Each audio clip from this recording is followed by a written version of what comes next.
సాయికృష్ణ హత్యోదంతంపై సాక్షి ప్రభుత్వ హత్యే అన్నటువంటి కోణాన్ని ప్రొజెక్ట్ చేసింది.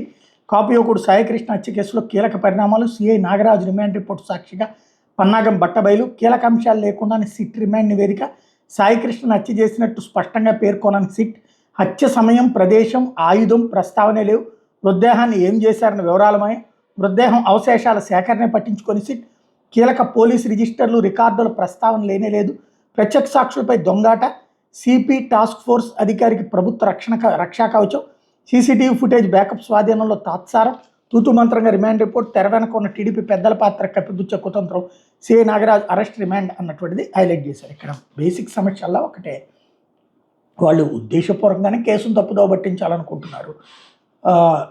ఎలాగంటే టెక్నికల్ ఆధారంగా కేసులు ఎలా కొట్టేస్తారు పోలీసులు బాగా తెలుసు కాబట్టి టెక్నికల్ ఆధారాల్లో ఎర్రర్ సృష్టిస్తున్నారు. ఇక్కడ ఇది అసలు టాక్టిక్స్.